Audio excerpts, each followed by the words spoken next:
안녕하세요. 반갑습니다. 오늘은 질서를 주제로 단비 같은 소식을 가져왔습니다. 우리의 삶에는 좋든 싫든 질서가 있습니다. 여러분은 윗사람과 어떤 관계를 맺고 계신가요? 요즘은 상하관계가 부정적 의미인 갑을 관계로 전락했습니다. 그래서 더욱 윗사람과 아랫사람이 서로 마음을 나눌 수 없게 되었죠. 저의 경우에도 마찬가지였습니다. 지난 편에 말씀드렸듯 저는 어릴 적 아빠에 대한 두려움과 미움이 있었습니다. 아빠가 무서워서 겉으로는 순종했으나 속으로는 아빠를 가장으로 인정하지 않았습니다. 가장 기본적인 질서가 형성되어야 하는 가정에서 질서가 어긋나니 윗사람과의 관계가 늘 혼란스러웠죠. 예를 들어 사회생활을 할 때 내가 분명 맞는 말을 하는데도 상사가 틀리다고 하면 그때부터 상사를 윗사람으로 인정하지 않았습니다. 틈만 나면 싫은 상사에 대한 험담과 뒷담화를 했고 그것이 없이는 대화거리가 없을 정도였죠. 하지만 내가 윗사람을 미워하면 미워할수록 되는 일이 없었습니다. 밤 늦게까지 야근을 해도 인정해주는 사람이 없었습니다. 물론 말로는 인정해 주었죠. 그러나 돌아오는 연봉은 무엇이 어디서부터 잘못된 것인지도 모른 채 그저 억울합니다. 나는 열심히 일했는데 왜 나를 알아주지 않는지 화가 납니다.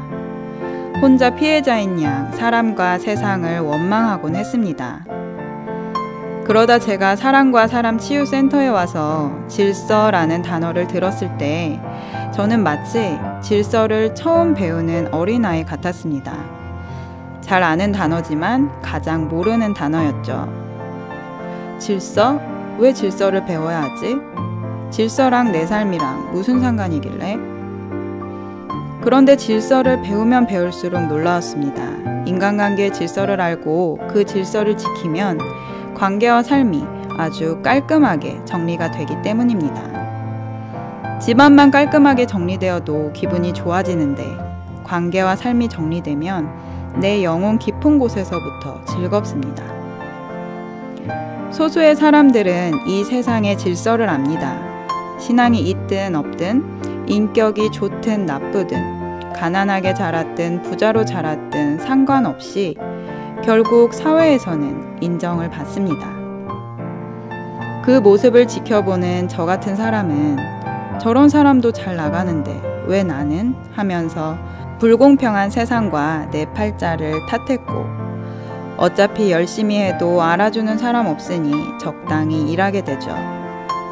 그런데 제가 사람과 사람 치유센터에서 태초에 하나님이 정해놓으신 질서를 배우고 실천하자 제가 생각한 것보다 훨씬 더 빨리 사회에서 인정을 받았습니다.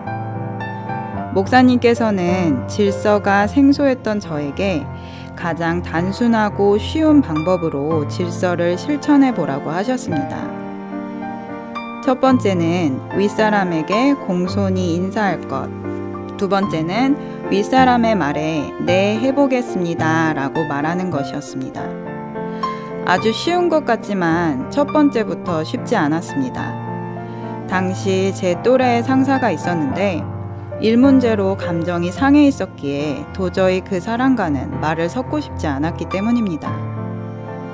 그런데 내 자존심을 내려놓고 용기를 내서 인사를 했습니다. 물론 그 상사의 반응은 시큰둥했지만 신경 쓰지 않았습니다. 그런데 놀라운 것은 제가 그 이후로 상대하기 어려운 거래처 사람을 만날 때도 늘 당당해졌다는 겁니다.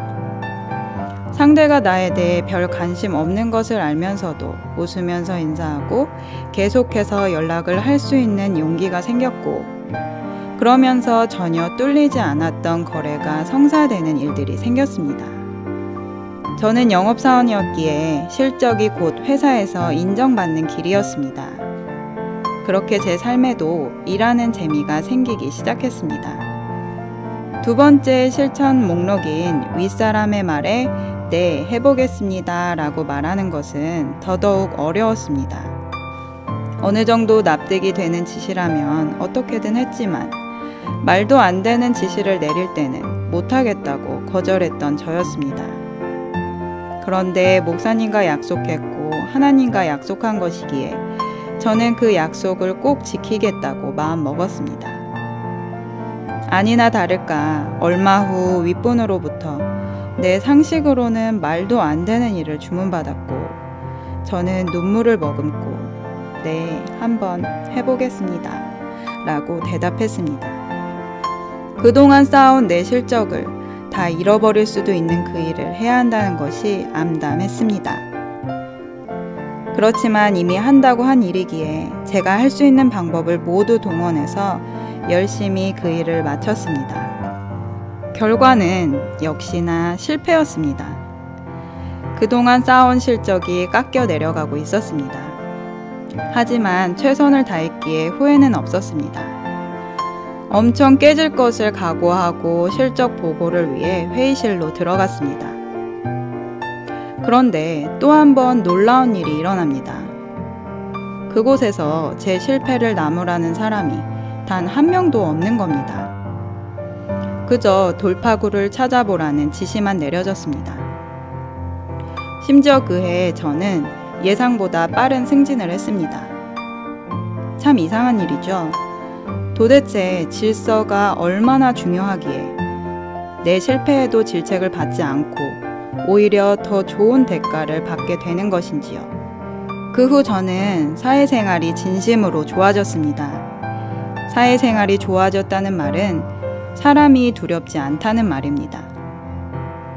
우리는 사회생활을 할 때 얼마나 많은 계산을 하면서 복잡하게 살아야 하는지요. 어떤 상사에겐 잘 보여야 회사 생활이 편하고 믿었던 상사에게 버림받아 보기도 하고요. 그런데 하나님이 세워놓으신 질서, 이것 하나만 알면 사회생활처럼 편안하고 행복한 일이 없습니다. 내 마음에서 진심으로 윗사람을 윗사람으로 인정하는 것, 이것이 질서의 전부입니다.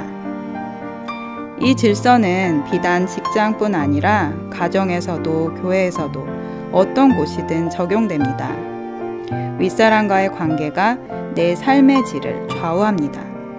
오늘 영상은 여기까지입니다. 끝까지 시청해주신 여러분 감사드립니다. 사람과 사람 치유센터에서 하나님의 창조 질서를 배우고 내 삶을 획기적으로 변화받고 싶으신 분들은 영상 끝에 연락처로 연락 주시길 바랍니다. 구독, 좋아요, 알림 설정은 영상 제작에 큰 힘이 됩니다. 누구나 아름답습니다. 누구나 희망이 있습니다. 이상 메마른 관계에 단비 같은 소식을 전하는 관계단비TV 정수진이었습니다. 고맙습니다.